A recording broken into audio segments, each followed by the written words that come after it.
ለለለለለለለ እንኳን ደስ አላችሁ ቤተሰብ እንኳን ደስ አላችሁ። አዲስ ነገር ከሆስፒታል ተሰምቷል። እንጂ አልሞተችም። ለምን አልሞተችም ነው? ለምን አልገደልናትም ነው? በኩርኩም ማለት ነው። ደምሷን ሰንጥቄ ተርትሬ ታቦር ተራራ ጀርባ ነው መኖር እንዳልቅባት ፈራለሁ። እቺ ልጅ አዶናይ ወላሂ አንተን ሸሚዞን ነው እንጂ እህት በጣም ስርዓተ ቢስ ነች። በጣም ነው ያፈላችሁ። የአዶናይ እህቶች ይገረፉ በርበሬ ይታጠኑ የምትሉ በረንብ ላይክ እና ኮፒ ሊንክ እያደረጋችሁ ጀምሩ ማለት ነው።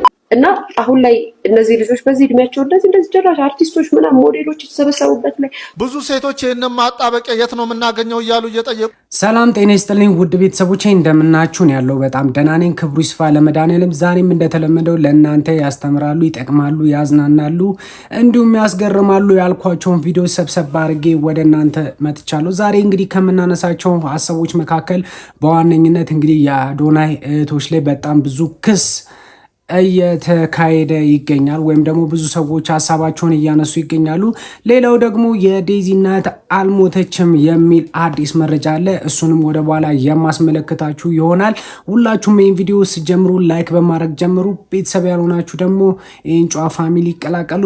ግማሽ የአንጎሉን ክፍል ከጭንቅላት አጥንቱ ጋራ ለአንድ ዓመት ያክል በሆዱ ውስጥ በኦፕሬሽን ተቀምጦለት የነበረው ወጣት አሁን ወደ ቦታው ይመለስ መባሉ ጭንቀትን ፈጥሮብኛል እያለ ይገኛል። እባካችሁ ከጎኔ ቆሙም። እነሆ ጥሪው ነው።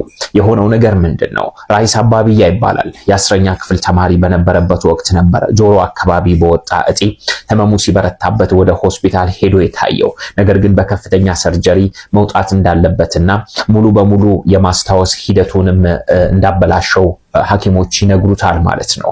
ያንን ተከትሎ እንግዲህ ኦፕሬሽን ተደርጎለት እጢው ሙሉ በሙሉ አእምሮውን ሊያጠፋው ስለሚችል ከጭንቅላቱ ውስጥ ወጥቶ ሆድ ውስጥ እስኪ እንዲቀመጥለት ሐኪሞች ያንን ያደርጋሉ ማለት ነው። ግማሽ የአንጎል ክፍሉ ከአጥንቱ ጋር ተነስቶ ሆድ ውስጥ እንዲቀመጥለት ተደረገ ማለት ነው። ለአንድ ዓመት ያክል ከቆየ በኋላ ሐኪሞች መልሰው ሲመለከቱት አሁን ወደ ነበረበት ወይንም ደግሞ ወደ ቀድሞ ቦታው መመለስ አለበት አሉኝ ነው የሚለው ይህ የምትመለከቱት ወጣት ማለት ነው። ነገር ግን ይህን ለማድረግ ምንም አይነት ገንዘብ የለኝም፣ ከመሞቴ በፊት እባካችሁ ድረሱልኝ ይላል። የምትችሉ አግዙት። እናመሰግናለን። ቤተሰቦች እንግዲህ ቪዲዮን እንዳያችሁት ነው ለዶክተር የሰጠው ጥበብ እግዚአብሔር በጣም እጅግ በጣም ታላቅ ነው። እንግዲህ እኔ ከአንገት በላይ ሲነካ ወዲያው የምንሞት አይነት ነገር ነው ማስቡ የነበረው። ከዚህ በፊት ሁላችንም እንደዚህ እንደምታስቡ በጣም እርግጠኛ ነኝ። ነገር ግን ይህ ሰውዬ አንጎሉ ላይ እዚህ ጆሮ አካባቢ እጢ ወጥቶበት እንግዲህ ሆዱ ላይ ተቀብሮ መውጣት አለበት፣ ወደ ቦታው መመለስ አለበት ተብሏል። እንግዲህ ይሄንን ነገር አፕዴት ካለ እንግዲህ መልሼ የማቀርብላችሁ ይሆናል። ወይም ደግሞ ሕክምናውን ጨርሶ በጣም ስላስገረመኝና ስላስደነቀኝ ነው ይህን ቪዲዮ ያመጣውላችሁ። 6 ሚሊዮን ብር ፈጅቷል የተባለው የሙዚቃ ክሊፕ በርካቶችን እያስገረመ ይገኛል። እናንተ ሙዚቃውን ስሙት፣ ክሊፑንም ተመልከቱትና ሀሳባችሁን ኮሜንት ሴክሽን ላይ አጋሩልኝ። እኔ ምንም ያላልኩት ያው እንግዲህ 6 ሚሊዮን ሊያወጣ ስለሚችል ብዬ ስለገመትኩ ነው። እናንተ ምን ትላላችሁ? ሀሳባችሁን አጋሩልኝ። ኢልሲግና ሁልጊዜ ሲራ ነው አይተኛም ጥላት መንግስት ማተቻት ነው ሁሌም አይሰላቸው። ዶክተር አብይ ሁልጊዜ ሲራ ነው ሁልጊዜ ፍቅር ነው ኑሪልኝ ነፍሱ ሰላም ነው ተመቸን ፍቅር ነው። ወገን ቀልድ ነው እንደያዝ ነው። አሁን ይሄ ቪዲዮ 6 ሚሊዮን ብር የምር ይበዛበታል። 6 ሚሊዮን ብር እኮ በጣም ትንሽ ነው። ይሄን የመሰለ የተራቀቀ ጽድት ያለ ቪዲዮ፣ ይሄን የመሰለ ዘፈን፣ ለዚህ ዘፈን ክሊፕ መስራት 6 ሚሊዮን ብር ወጣ። 6 ሚሊዮን በጣም ትንሽ ነው። እንደውም በጣም ነው የሚያንስበት። ከዚህ ከቪዲዮ ከመልእክቱ ካሉት ነገሮች አንፃር 6 ሚሊዮን በጣም ትንሽ ነው። አንዳንዴ ቀልድና ቁም ነገር መለየት አለብን። 6 ሚሊዮን ብር ለዚህ ቪዲዮ በጣም ነው የሚያንሰው፣ በጣም ማለት ነው። ቤተሰቦች እንግዲህ ቪዲዮን እንዳያችሁት ነው 6 ሚሊዮን ፈጅቷል። በቃ እመኑ። ምንድነው እንዴ? ይሄ እኮ ጽድት ያለ እኮ ሙዚቃ ነው። ከቴዲ አፍሮ እኮ ምንም እኮ አይተናነስም ቢበልጥ እንጂ ማለት ነው። ስለዚህ እንመን ሰዎች 6 ሚሊዮን ፈጅቶበታል። የአቢቹ ሙዚቃ ነው። ተጋበዙ። ከ1 ሚሊዮን ብር በላይ ወጪ የተደረገበት ይህ አዲስ የኮንክሪት ድልድይ ዛሬ ተመርቋል። በምስሉ ላይ የምትመለከቱት ይህ ድልድይም በምስራቅ ጎጃም ዞን ከ1 ሚሊዮን ብር በላይ ወጪ ተደርጎበት የተገነባም ሲሆን ይህን ድልድይ ለየት የሚያደርገው በተለመደው የሀገር በቀል እንጨቶች ርብራብ ሳይሆን በጠንካራ የኮንክሪት አሰራር መገንባቱም ነው። ከ25 በላይ ከፍተኛ የመንግስት የስራ ኃላፊዎችና የአካባቢው ነዋሪዎች በተገኙበት በድምቀት የተመረቀም ሲሆን አስተዋጽኦ ላበረከቱ አካላትም የምስጋና የምስክር ወረቀት ተበርክቶላቸዋል።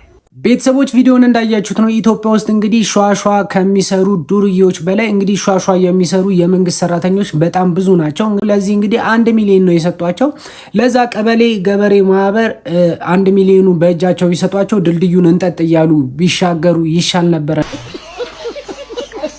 ባሏ እንዳይሞትባት ለመስረቅ ስትሞክር ተይዛ ፍርድ ቤት የቀረበችው የምታሳዝነው እናት። እቺ እናት እንግዲህ ስሟ ሄለን ትባላለች። 91 ዓመት የሆነው ባል አላት እና ባሏ ደግሞ ከፍተኛ የሚባል የልብ ታማሚ ነው እና ሆስፒታል ውስጥ የሚጠቀመው መድኃኒት $50 ነበር የሚሸጠው። ነገር ግን የዚህ መድኃኒት ዋጋ በአንድ ጊዜ ወደ $900 ይጨምራል። እጅግ በጣም ከፍተኛ ጭማሪ ማለት ነው። እና ይህንን መድኃኒት ለመግዛት እቺ እናት የተለያዩ ሰዎችን ብድር ትጠይቃለች፣ ነገር ግን አልተሳካም። ኢንሹራንሶችንም ትጠይቃለች፣ ነገር ግን ምንም አይነት ምላሽ አልሰጧትም ነበረ። እና ያላት አንድ አማራጭ ነበረ። እሱም በቀጥታ ወደ ሱፐርማርኬት በመሄድ ይህንን መድኃኒት ሰርቃ ልትወጣ ስትል እዛው እጅ ከፍንጅ ትያዛለች። ባሏ ይህንን መድኃኒት ሳይወስድ 3 ቀን አልፎት ነበረ። እናም ወደ ሞቱ እያመራ ነበር እና በፖሊሶች ተይዛ ወዲያውኑ ፍርድ ቤት ትቀርባለች። እንደምትመለከቷትም የለበሰችው የሆስፒታሉን ልብስ ነበረ። እናም ዳኛው ለምንድነው በዚህ እድሜው የሚሰርቁት ብሎ በሚጠይቃት ሰዓት ላይ በእንባ የተሞላ የባሏን መታመምና ባሏ ወደ ሞቱ እየሄደ እንደሆነ እንዲሁም ደግሞ ለባሏ ይህንን መድኃኒት ለመግዛት ምን ያክል እንደለፋች ለፍርድ ቤቱ ታስረዳለች።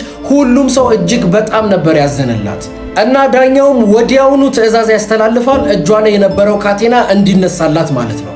ከዛም በኋላ ስልክ ይደውላል። ማለትም ባሏ ወደተኛበት ሆስፒታል ስልክ ይደውልና ሰውየው የሚያስፈልገው እያንዳንዱ ነገር እንዲደረግለትና እያንዳንዱን ወጪ ደግሞ መንግስት እንደሚከፍለው ለሆስፒታሉ ትዕዛዝ ያስተላልፍላታል። እና ተከሳበት የነበረውንም ደግሞ የስርቆት ክስ ይሄ የስርቆት ክስ አይደለም፣ ህይወት የማዳን ተግባር ነው፣ ምንም አይነት ክስ የለብሽም በማለት እቺን የምታሳዝን ሴት በነፃ አሰናብቷታል ማለት ነው።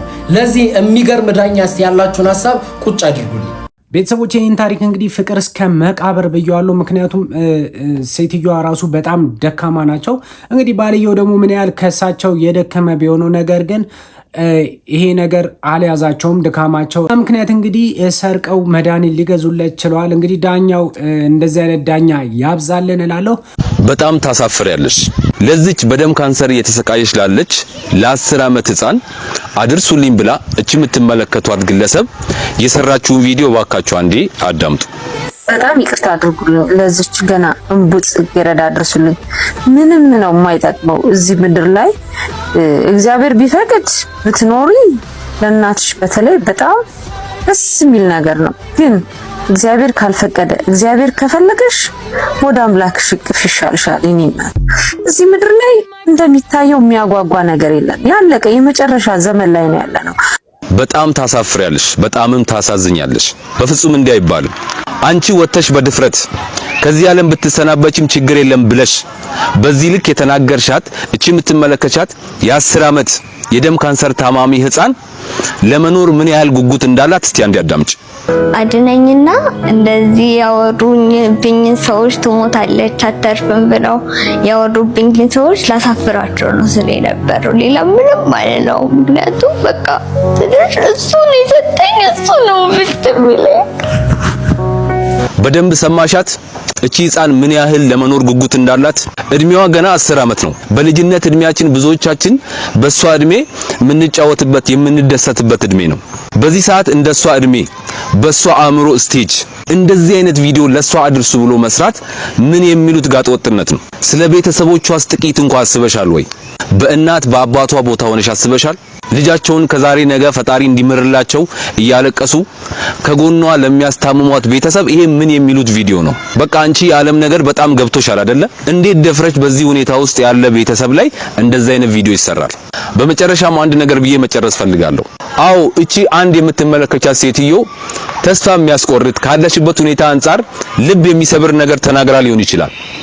በተቃራኒው ግን እጅግ በጣም በመቶ ሺዎች የምንቆጠር አንቺ ነገ ከዚህ በሽታ ድነሽ ወተሽ ፈጣሪሽን ስታመሰግኚ ማየት የምንፈልግ እጅግ በጣም በብዙ መቶ ሺዎች የምንቆጠር ወገኖችሽ ከጎንሽ ነን። ይህንን እንዳትረሺ አድርሱልኝ።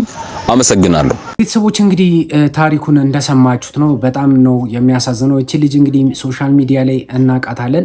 ከቅርብ ጊዜ ወዲህ በእንደዚህ አይነት ህመም ስትሰቃይና የተለያዩ ሚዲያዎች ላይ እየቀረበች ያለችበትን ሁኔታ ስትናገር ተስተውሏል።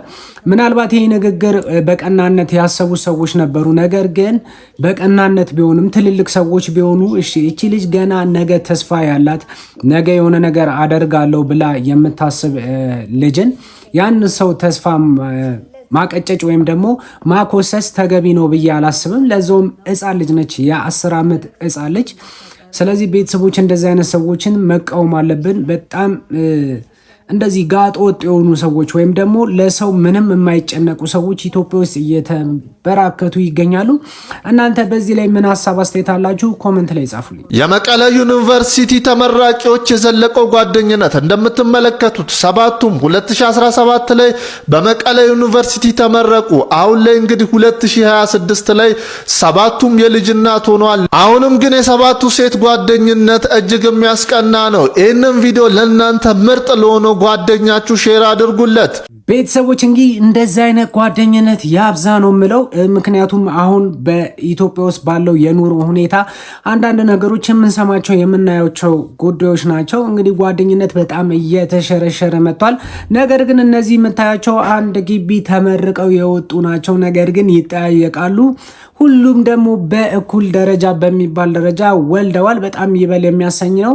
ጓደኝነታችንን እንደዚህ ብናጠነክር ብዬ አስባለሁ። እናንተስ ምን አይነት ሀሳብ አላችሁ? ኮመንት ላይ ጻፉልኝ። ቀጣይ ደግሞ የምወስዳችሁ ቤተሰብ አዶናይ እና ጃኒ ፉክክር ውስጥ ገብተዋል እየተባለ ነው። እስቲ ቪዲዮ ምን ይመስላል አይተነው እንመለስ። አዶናይ እና ጃኒ በተለያየ ቪዲዮና በአንድ አይነት ሀሳብ ተከስተዋል። ይሄ ጉዳይ አጋጣሚ ነው ወይስ ሌላ? እስቲ ለማንኛውም ሁለቱንም ቪዲዮ ላሳያችሁልኝ። አዶናይ ላሳያችሁ። ሂሊናና አክበረት ይባላሉ። ህልማቸው ምን እንደሆነ ልጠይቃቸው። ህልምሽ ምንድን ነው? ሞዴል ኤንድ ዲዛይነር። ሞር ዲዛይነር። መቼ ነው ዲዛይነር መሆን የፈለግሽው? እኔ ሳዲቅ ነው። አሁን ዲዛይነር መሆን እፈልጋለሁ። አሁን መቼ ነው የጀመረሽ ፍላጎት? ፍላጎት በ9 ዓመቴ ምናምን። በ9 ዓመትሽ ስዕል መሳል ትችያለሽ? አዎ በጣም። የምትደርሺበት ደረጃ የት ነው ብለሽ ታስቢያለሽ? በጣም ከፍተኛ። እርግጠኛ ነሽ? ከአንድ እስከ 10? 10። ጎበዝ። ሂሊና ምን መሆን ነው የምትፈልጊው? ኧረ 5 ናቸው። 5 ማ 5 ነው ያለኝ። ምን ትፈልጋለሽ? አንደኛው ሞዴል፣ ዲዛይነር፣ ሙዚቀኛ፣ ቦክስ ተማታ። ማን እንደምትይ ቦክስ አለ እንደዛ ውድድር። አው በራስሽ መትሬን ማድረግ አይደለም፣ ትሬን አይደለም፣ መደባደብ ከሰው ጋር አላ ይሄ ፋይት ዳውዳቢ ማርያም አሜዚንግ ዩ ካን ዱ ኢት። አምስተኛ ደግሞ ጃኒ አስታውቂ። ስሜ ሞዴል ሎርኩን እባላለሁ። የ10 ዓመት ታዳጊ ነኝ። የተለያዩ የቴሌቪዥን ማስታወቂያዎችን እንሰራለሁ። ወደፊት ደግሞ ሞዴልና ዲዛይነር የመሆን አላማ ላይ በሞዴል ግራና ሞዴል ላይ ደግሞ ተሰማርቻለሁ። አመሰግናለሁ።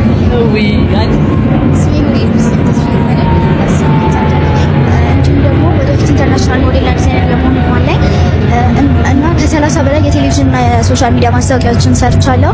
በትምህርትም 30 ሰርቲፊኬት አለኝ፣ 3 ሜዳሊያ አለኝ፣ እንዲሁም 2 ዋንጫ አለኝ እና አሁን ደግሞ በራናዌይና በፕሮሞሽን ሞዴሊንግ ላይ ተሰማርቼ ይገኛለሁ።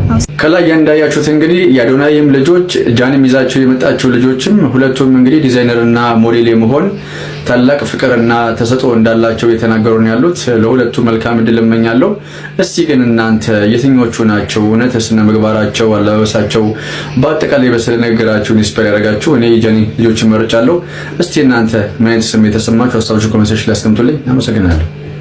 ቤተሰቦቼ ቪዲዮን እንዳያችሁት ነው። እኔ ሶሻል ሚዲያ ላይ ከሚወጡ ሰዎች ጋር እንደዚህ እኛንን እንጂ የምናፎካክራቸው እኛንን እንጂ እንዲባሉ የምናረጋቸው ሶሻል ሚዲያ ላይ እነሱ ምናልባት ያንን አስበው ላይሆን ይችላል። ምክንያቱም መጀመሪያ አዶናይ እህቱንና ልጁን እንደዛ ካረገ በኋላ የጃኒ ቪዲዮ ደግሞ ተለቋል። ይህንን ያዩ ልጆች ሊሆኑ ይችላሉ። ጃኒን አናግረዋት እኛንም እንደነሱ ብለው ሊሆን ይችላል። እንደዚህ በቀናነት ብናስብ ነው እንጂ አዶናይ ስላረገ እሷም እያረገች አይደለም። እንደዚህ ፈልጋ ምናምን ነገር አምጥታ እንደዚህ አይነት ስራ ትሰራለች ብዬ አላስብም። ነገር ግን የአዶናይን ቪዲዮ ያዩ እነዚህ ህፃናት ጃንዬ እኛንም እንደሱ በታስተዋውቂልን ምናምን ብለው መተው ሊሆን ይችላል እንጂ እሷ ፈላልጋ እንደዚህ ባናስብና እርስ በርስ ሰዎችን ባናባላ ብዬ ይላለሁ። ቤተሰብ የእናንተ አስተያየትና ሀሳብ ኮመንት ላይ ጻፉልኝ። ድንቅ አድርጎልኛል በደልን ሳይቆጥር። የነዚህን የህፃናት ወላጆች የሆነ ነገር አድርጋቸው ተብሎ ድል ቢሰጠኝ ልብሳቸውን አስወልቄ በልምጭ ነበር የምለበልባቸው።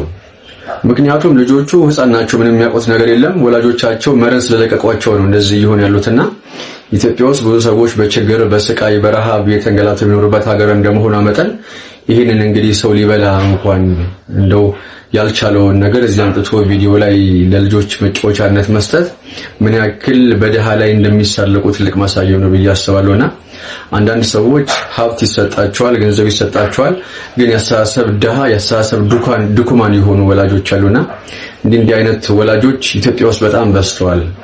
ሀብት ስላላቸው ማስተዋላቸው የተደፈነ ማለት ነውና ምን አለ ይሄንን አምባሻስ ልጆቹ ከሚጫወቱበት አሁን እንደው ለልጆቹ መጫወቻ ታጥቶ ነው አሁን አምባሻ ለመጫወቻ አውጥታችሁ ይሰጣችኋቸው። አንደኛ ይቺ የቪው ጥማት፣ ሁለተኛ ደግሞ ምን ያመጣል ከሚል አንግል ነው። ምናልባት ይቺ ቀን ደግሞ እኮ ትቀይራለች። ዛሬ ሀብታም የነበሩ ሰዎች ነገ ድሃ ሊሆኑ ይችላሉ። ዛሬም ደግሞ ድሃ የነበሩ ሰዎች ደግሞ ነገ ሀብታም ሊሆኑ ይችላሉ። እግዚአብሔር ነገር አይታወቅምና ምንድን ሊያስተምራል ብለን ነው አሁን ይሄንን ሶሻል ሚዲያ ላይ የምንለቀው። በዛ ላይ ደግሞ የመዝሙሩ ራሱ አብሮ የመለቀቅ ሁኔታ ድንቅ አድርጎልኛል። ድንቅ ያደረገልህን እኮ አምላክ የምታመሰግነው ወይም ደግሞ የምታመሰግኘው በእንደዚህ አይነት ልጆችሽን እንዲህ በማሞላቀቅ ወይም ደግሞ አልባሌ ነገር እንዲያደርጉ በመፍቀድ አይደለም። ስነስርዓት ማስተማር አለ። የማይቆጡት ልጅ ይባላል አይደለ? ልጅን በእርክበት መንገድ ምራው ይላል አይደለ? ስለዚህ እየርሽበት ያለው መንገድ ይሄ ከሆነ እንግዲህ ይሄ ያንቺ መንገድ ነው ወይም ደግሞ ያንተ መንገድ ነው። ነገር ግን በእንደዚህ አይነት መልኩ እንድናስተምር ወይም ደግሞ ልጆቻችንን እንድናሳድግ መጽሐፍ ቅዱሱም አይፈቅድልንም። ከመዝሙሩም ጋር የሚሄድ አይደለም ስትለቂውም የለቀቅሽው እህቴ። ስለዚህ እንደዚህ አይነት ነገሮችን ባትለቂና ሰው የሚማርበትን ነገር ብታስተምሪያቸውና እነሱ ቤተሰቦች እዚህ ሶሻል ሚዲያ ላይ የማንሰሙ የለም። አሁን ደግሞ ያመጣውላችሁ ታሪክ እንግዲህ አንዲት ሚስት ባሏ ቺት አድርጎባት የሰራችውን ስራ ነው። ቪዲዮን ተመልክተነው እንመለስ። ባሏ በተደጋጋሚ የማገጠ ያስቸገራት ሚስት ማለት ነው ያደረገችው ነገር በምትመለከቱት መልኩ እንዲጣበቁ ነው ያደረገቻቸው። ይህም ጉዳይ በአሁኑ ሰዓት በርካቶችን እያስገረመና ሚስትየውን አበጀሽ እሰይ ደግ አደረግሽም እንግዲህ በርካቶች እያሏት ነው የሚገኘው። ባልየው እንግዲህ ውሽማ ይውዝና ውሽማዋንም በተደጋጋሚ ቤትም እያመጣ ይማግጣል። ሚስትም ይህን ነገር እንዲያቆም በተደጋጋሚ ትነግረዋለች፣ ትለምነዋለች። እሱ ግን ሊያቆም አልቻለም። እንደውም ይባስ ብሎ በብዛት እንግዲህ ቤት ድረስ እሷ ወደ ስራ ስትወጣ እያመጣ ይማግጥ ነበር። ታዲያ አንድ ቀንም እንደለመደው ወደ ቤት ይዟት መጥቶ እንግዲህ የተለያዩ የሚጠቀሙ ማለስለሻ ነበር። ይህንንም ሚስት እንግዲህ ቀድማ በሱፐር ግሉ ወይም ደግሞ በሚያጣብቅ ወይም አሚር በሉት እንግዲህ ቀይራ ቤት ውስጥ ታስቀምጣለች ማለት ነው። እሱም እንግዲህ ከውሽማው ጋር ሊማግጥና አካባቢውን ለማመቻቸት ይህ ማለስለሻ የተባለውን ነገር ሊጠቀም ሲል ሚስቱ ቀድማ ቀይራው ስለነበር በዚህ ጉዳይ እንግዲህ ተጣብቀውም ይቀራሉ ማለት ነው። በዚህ የተነሳ ወደ ሆስፒታል ይወሰዳሉ። በዶክተሮች ልፋት ከ5 ሰዓት በኋላ እንግዲህ ሊላቀቁም ችሏል። ታዲያ በርካቶችን ሚስትየውን አበጀሽ ደጋረሽ እሰይ የእጁን ያገኘው እያሉ ይገኛሉ። እናንተ ምን ትላላችሁ? በኮሜንት መስጫ ቤተሰቦች እንግዲህ ምን ያህል ቢመራት ነው እንደዚህ አይነት ስራ የሰራችው? እንግዲህ የዓለም መነጋገሪያ ሆኗል ይሄ ነገር። እንግዲህ አሁን ልጁ ገልጾታል። እንግዲህ ያ ፈሳሽ አለ እንደዚህ አይነት ነገር ወይም ደግሞ ሴክስ በሚደረግበት ሰዓት የሚጨመር ወይም ደግሞ ድርቀት እንዳይፈጠር የሚያረግ ፈሳሽ ነበር። እሱም ፈሳሽ እንግዲህ በማውጣት ነው አሚር አድርግታ እንደዚህ አይነት ጉድ የሰራቻቸው። እናንተ ምን ታስባላችሁ? ደግ አረገች እያላችሁ ከሆነ እንግዲህ ምንም ማድረግ አይቻልም። እንግዲህ ተያይዞ የሴቶችን ፍላጎት ማሟላት አልችልም ያለ አንድ እንግዲህ የሜክሲኮ ከንቲባ የሰራውን ስራ አስመልክቻችሁ እንመለስ። ጓዶች ዓለም እየጠፋች ነው ስላችሁ አላመናችሁኝም አይደል? ይኸው እንደምትመለከቱ በትላንትናው ዕለት የሜክሲኮ ከንቲባ የሆኑት እንግዲህ እኚህ ግለሰብ እንግዲህ በትላንትናው ዕለት ከአዞ ጋር ትዳራቸውን ፈጽመዋል። አዞ አግብተዋል ማለት ነው። እንግዲህ በሚጠየቁበትም ሰዓት ለምንድን ነው ያገቡት? ሰው ጠፍቶ ነው ወይ ምናምን ሲባል እንግዲህ እኔ ከንቲባ ሆኜ እንኳን የሰዎችን የሴቶችን መስፈርት ማሟላት አልችልም። ቢያንስ አዞች መስፈርት የላቸውም፣ ቢያንስ እንስሶች መስፈርት የላቸውም። ለዛ ነው ያገባሁት። ቢያንስ ፍሪደም አለው ነጻነት አለው ሲል ነው እንግዲህ የገለጸው ማለት ነው። ያው በዚሁ ከቀጠለ የሴቶች መስፈርት እንግዲህ የሁላችንም የወንዶችን እጣ ፈንታ ነው ማለት ነው ይሄ ግለሰብ እንግዲህ የተናገረው ማለት ነው። እንግዲህ እንደምትመለከቱት እንግዲህ ሮይተርስ ነው የዘገበው። እንደምትመለከቱት በኦፊሻል ፔጁ ላይ ሮይተርስ ነው ይሄንን ዘገባ ያሰራጨው ማለት ነው። እንግዲህ ቪዲዮውን እንዳያችሁት ነው። እኔ የሰራው ስራ ላይ ባልስማማም ሐሳቡ ግን የሚያስማማኝ ይመስለኛል። ምክንያቱም አሁን የሴቶች መስፈርት በጣም ከፍተኛ እየሆነ ይገኛል። ምክንያቱም እንግዲህ እንዳያችሁት ነው ሶሻል ሚዲያ ላይ ይሄን ያህል ገቢ ያለው ይሄን ያህል የፍቅር ምንም መስፈርት የላቸውም፣ ወይም ደግሞ ስለ ፍቅር የሚያወሩት አንድ ፖይንት የላቸውም። ነገር ግን እንደዚህ ያለው ቤት ያለው መኪና ያለው ሚሊዮን ብር ገቢ ያለው የሆነ ምናምን ነገር ይባላልና ይሄን መስፈርት እንግዲህ እኔ እንኳን ከንቲባ ሆኜ ላሟላ አልችልም። ስለዚህ የማያሟላው እንስሳ ጋር ሄጃለሁ ብሏል። ያው ያደረገው ነገር ተገቢ ባልሆነም ሐሳቡ ግን በጣም ልክ ነው። እንደዚህ ብዙ ሰዎች እንዲሰሙ እያረጉ ነው። ሴቶች ፕሊስ፣ ሴቶች እባካችሁ ወንድም ሊኖራችሁ ይችላል። ስለዚህ ይህንን ነገር ቀዝቀዝ ብታረጉትና በልክ ብታረጉት። ምክንያቱም ገንዘብ መኪና ብለሽ ገብተሽ እንግዲህ እማይሆን ነገር ውስጥ ከምትገቢ እንደዚህ ፍቅርን ብለሽ ወይም ደግሞ አብራችሁ ብታድጉ ይሻላል እላለሁ። ቤተሰብ የእናንተን ሐሳብ አስተያየት አስቀምጡልኝ። የምሰራው ስራ አዝናንቶኝ አያውቅም፣ አስቆኝ አያውቅም። ጭራሽ ብስጭት የሚያደርግና የሚያናድድ እኔ እህቴ ብትሆን የኔ ያዶና የኔ እህት ብትሆን በኩርኩም ማለት ነው ደምሷን ሰንጥቄ ተርትሬ ታቦር ተራራ ጀርባ ነበር ምጥላት። እንደዚህ መሰፋፈጥ የለም። ይሄ ላት የሚል በቃ የማይባት ነገር ሁሉ ምንም ደስ የሚል ነገር አይደለም። ብዙ ነገር እኮ መስራት አትስራ አይደለም ትስራ። ቪዲዮ መስራት የሚችሉ ልጆች ይስሩ፣ ግን ለነሱ በእነሱ እድሜ የሚመጥናቸው ሆኖ የኛ ማህበረሰብ የሚቀበለው አይነት ቪዲዮ ትስራ ነው የኔ ጥያቄ። ምንድነው እንደዛ የሚያደርጋት ነገር? ምንድነው እንደዛ ያንድ ግን ተሰማፍ ምናምን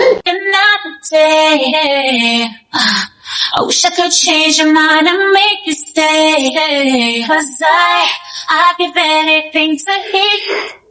መኖር እንዳልቅባት ፈራለሁ። እቺ ልጅ ማለት ነው ህይወትን እንዳጨርስ ፈራለሁ። ኖራ እኮ አይደለም አይታ እንደው ዝም ብላ አለ ስለተባለ ብቻ ሁሉንም ነገር አይታ እንዳጨርስ ፈራለሁ፣ እንዳትሰለች ፈራለሁ። ልጆች ያለ እድሜያቸው የሆነ ነገር ሲያደርጉ የሚፈራው የሚሰጋው ለዛ ነው። ኦኬ መኖር ያልቃል፣ ጉጉት ይጠፋል። ሁሉን ነገር ባንዴ ካየነው በቃኝ ማለት ይመጣል። ህይወት በቃኝ ይላሉ ልጆች። ለዚህ ነው ያለ እድሜያቸው ብዙ ነገር ካሳየናቸው በኋላ የሚጓጉለት የሚኖሩለት ነገር አሳጥተናቸው ከዛ በቃኝ እንዲሉ የምናደርገው ማለት ነው። ራስ ማጥፋት የበዛው ለዚህ ነው። ምክንያቱም ሁሉን ነገር ቀድመው አይተውታል፣ የሚጓጉለት ነገር የለም። ለኛ በዚህ እድሜ ታላላቆቻችንን አይተን ኩል እስከምንኳል ድረስ መቼ ነው ሱሪ የምንለብሰው፣ መቼ ነው አጭር ልብስ የምንለብሰው ምናምን ጉጉት ነበረ። ምክንያቱም ቤተሰብ ስለማይፈቅድልን።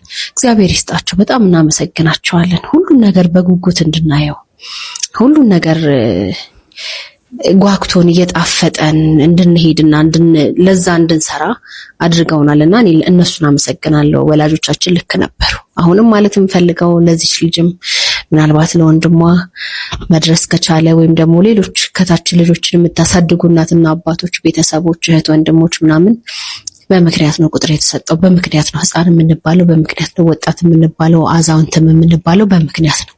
ሰው እንደድሜው መሆን አለበት ሲባል በምክንያት ነው። መኖር ያልቃል እና አሁን ላይ እነዚህ ልጆች በዚህ እድሜያቸው እንደዚህ ጀራሽ አርቲስቶች ምናምን ሞዴሎች የተሰበሰቡበት ላይ ፋሽን ሾው እየወሰድክ እያሳየህ ቬል ሱሪ እያደረክ ጫማ እያረክኝ ሁማኔር እያሰራ እንደዚህ ሊፕስቲክ ይቀባ አርገህ ስታሳድግ ያችኛዋ የደሃ ምስኪን ልጅ አንተን የሚከተሉ ልጆች እና ህጻናቶች እነሱን መሆን የሚፈልጉት ያንን ነገር ማግኘት ሲያቅታቸው በልጅነታቸው ምን ሊያደርጉ ይችላሉ? ትምህርታቸውን ይማራሉ ወይስ የሚከታተሉት እነዚህ ነው? ምንድነው የሚያደርጉት?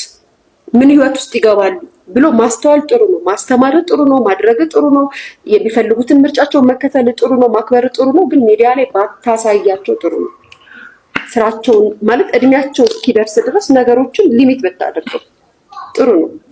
ማለት ሁላችሁም ያው የሶሻል ሚዲያ ቤት ፋሚሊው በአጠቃላይ የሶሻል ሚዲያ ኢንፍሉዌንሰሩ ናቸዋል። ቤተሰቦቻችሁ እንዳለ በሶሻል ሚዲያ ሜክ ማድረግ ትፈልጋላችሁ። ግን ህጻናት ሴት ልጆች እናንተን የሚከተሏችሁ ልጆች እናቶች ለልጆቻቸው እንዲፈሩ የምታደርጉት ኢንፍሉዌንሰሮች ናቸው። ተገጩ ፋሽን ዲዛይነር መሆን ምኞት ያላት አንድ ታዳጊ ልጅ ልትኖር ትችላለች፣ 12 ዓመት ልጅ።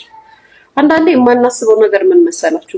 የማንረዳው ነገር የ12 ዓመት ልጅ ዲዛይነር መሆን ትፈልጋለች። ኦኬ አቅም ስላላቸው ስለሚችሉ ዲዛይነር እንድትሆን የሚያስፈልጋትን ግብአቶች በሙሉ ለልጅቷ አደረጉላት። ስላላት አንድ እናት ስላላት ነው ያደረገችው፣ ወይም አንድ ሰው ስላለው ነው ያደረገው።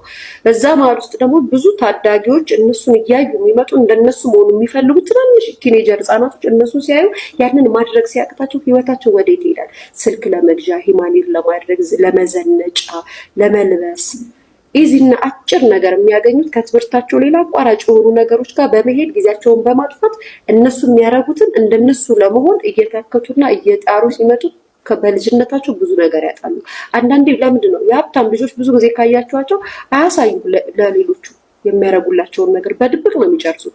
አንዳንዶቹ ናቸው ሾው የሚወዱት እርስ በርሳቸው። ከሀብታም እኮ እርስ በርሱ እኮ ይተያያሉ ጋይስ። ሀብታም ለሀብታም ለምሳሌ እችኛዋ ሀብታም ብትሆን እችኛዋ ለዚችኛዋ ሀብታም ይተያያሉ እኮ ምክንያቱም አንድ ናቸው ሌብላቸው።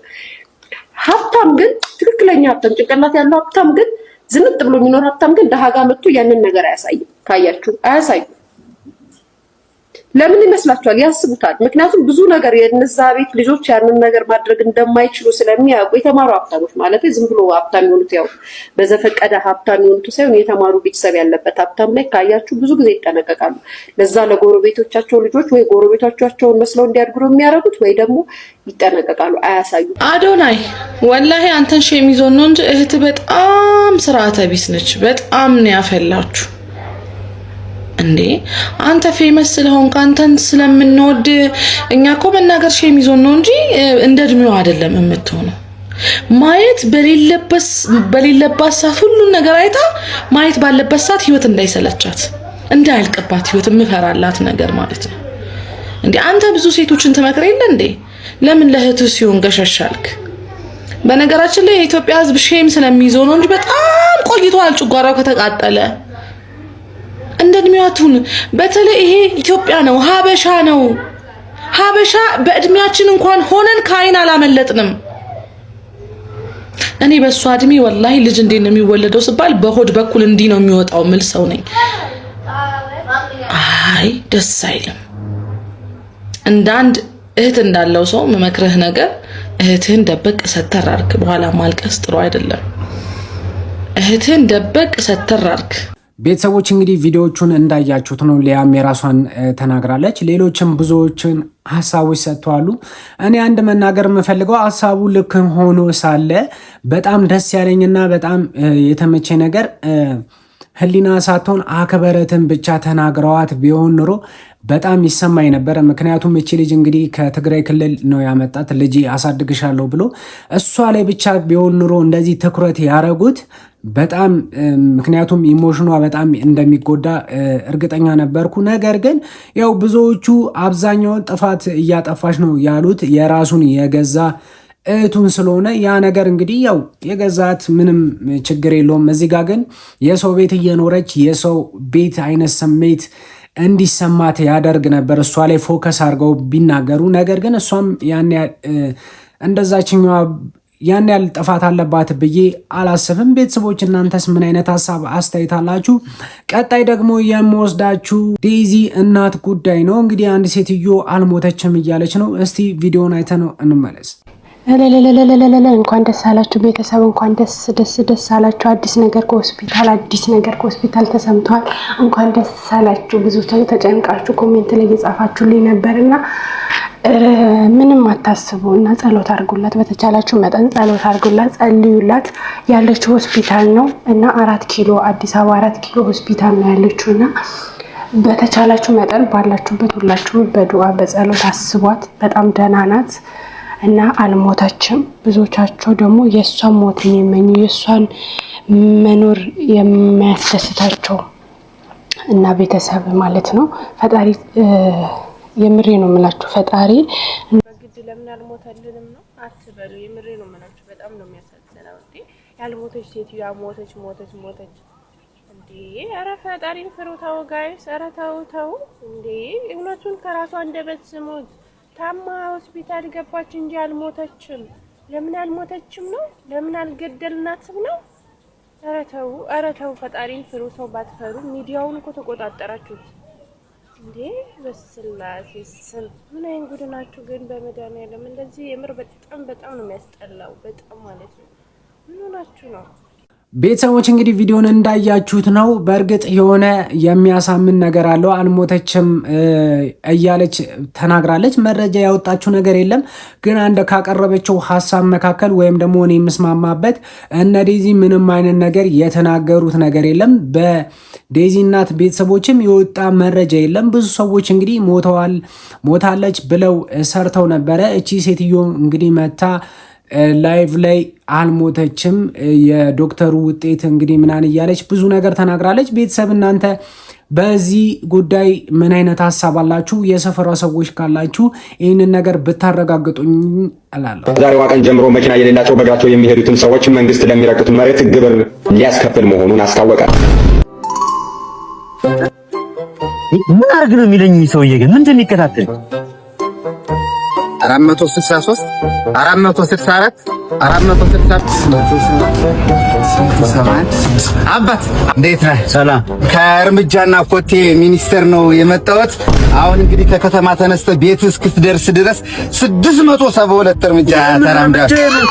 ምንድነው? የአዲሱን አሰራር አልሰማህም እንዴ? ይኸውልህ መኪና የሌላቸው ሰዎች ለሚራመዱበት የእርምጃ ግብር ይከፍላል። ራሴ ጫማ ጨርሼና ፀሐይ መጥቶ ቤቴ በደረሱ ነው ጭራሽ ክፍያ እንግዲህ አትከራከር። ይኸውልህ 672 እርምጃ ተራምዳል። አንድ እርምጃ ነው አጠቃላይ 672 ብር ይመጣል። 672 ደግሞ አንተ ተከራካሪ ነው። በመሃል ሁለት የሩጥ አልፌ የነበረውን የሩጫ 50 ብር ነው ለሁለቱ 100 ብር አጠቃላይ 772 ብር ትከፍላለህ። ቤተሰቦች እንግዲህ ቪዲዮን እንዳያችሁት ነው። ይሄ የእግር ግብር በጣም ኢትዮጵያ ውስጥ እንግዲህ መንግስት ግጠሙኝ ካለ በጣም ቆይቷል ብዬ ነው ማስበው። ምክንያቱም እየወጡ ያሉ ህጎች በጣም የሚያስጠሉና የሚደብሩ ናቸው። እውነት አንዳንዶቹ እንደውም ደግሞ ለሙስና በጣም የተጋለጡ ህጎች ነው እየወጡ ያሉት። እንግዲህ የእግር ግብር ምን አይነት እንደሆነ እንግዲህ አሁን እንዳለው ነው። እንዴት እንደሆነ አልገባኝም። ምንድነው የእግር ግብር ወይም ደግሞ አይገባኝም። እኔ ወይ አየር ላይ እንሂድ ምንድነው ማድረግ ያለብን? ቤተሰብ እስቲ እናንተ ማሳብ አስተያየት ካላችሁ ኮሜንት ላይ ጻፉልኝ። ቀጣይ ደግሞ አንድ ለፈገግታ ያመጣላችሁ ቪዲዮ አለ። እሱን ቪዲዮ ተመልክተን እንመለስ። የሆነ ካምፕ ውስጥ ነውና ዝም ብሎ ቁማር ይበላቸዋል። አንደኛው ወታደር ዛሬ 4 ወታደር ይሞታል ይላቸዋል። አይሞትም እናሲዝ ሁሉም ያሲዛሉ። ከ10 ሰው ጋር ምናን ነው ደግሞ የሚያሲዘው? ይበላቸዋል። በቃ ምናምን መረራቸው። አንድ ቀን በልቶት አይቆም ሁሌ ነው ይበላቸው። ይሄማ በቃ አስጠንቁሎናሉና ዋናው ጋር ኮማንደር ጋር 100 አለቃ ጋር ከሰሱት። አምጡት ተባለ ተጠራ። ሁለተኛ ቁማር ብትጮት ምናምን ብሎ በማስጠንቀቂያ ተገላገለ ምናምን ወጣ። ድጋሚ አሁንም አያርፍ ይጮታል። ዛሬ እንዲህ ኧረ ምናምን ደግሞ አውቆ የሚያጠራጥር ነገር ነው እናሲዝ የሚላቸው። እነሱም ያሲዛሉ፣ ሞኝ ናቸው፣ ይበላሉ። እዛ በቃ መረራቸው። ድጋሚ ከሰሱት። አላቆመም። አሁንም አላቆመም። ጥሩት አለ ኮሎኔሉ። ተጠራ። ቁጭ በላለው ቁጭ አለ። አሁን መልቀቂያ ልትወስድ ነው የጠራው። ተው ብለህ አልተውም ብለኛል ይሄን ቁማር ምናምን ሲለው ለምን እኔና እርሷ አንጮትም አላችሁ። ኮሎኔሉ እንዴ በደፍረኝ ነው አንተ ደደብ ባለጌ ይሉታል። ምናምን ገራቂጦት ላይ ጠባሳ አለ አላቸው። ትዝ አላችሁ ምንም የለ እና ሲዜንንም አስያዙ። በስንት በ10 ሺህ ሲያሳዩት ምንም ገራቂጣቸው ላይ ጠባሳ የለም። በሉት እንዳለ ወታደሩን ሰበሰቡና ምንድነው የምትሉት? ይሄ ነው ቁማር በላ የምትሉት? አዎ ሁሌ እንደበላን ነው ህዝቡ እንዳለ በማይክ እኔው ከቢሮ ወጥቼ ማላቅ ሰውዬ በለውት አይደል እንዴ? እንዴት በሉት? ግራቂጥ ላይ ጠባሳ አለ አለኝ። አሳየው ጠባሳ የለም በለውት ይላል እንዳለ ወታደሩ ምን ነው? አረ ከኛ ጋር እኮ የኮሎኔሉን ቂጣ ያለው ብሎ 100 ሺህ ብር አስይዞ ነው የገባው። የ3 ወር ደሞዛችንን አላሉ። ቤተሰቦቼ የዛሬው ቪዲዮ ይህን ይመስል ነበር። እንደወደዳችሁ ተስፋ አደርጋለሁ። ላይክ ሳታረጉ የጀመራችሁ ላይክ በማድረግ ጨርሱ። መልካም ጊዜ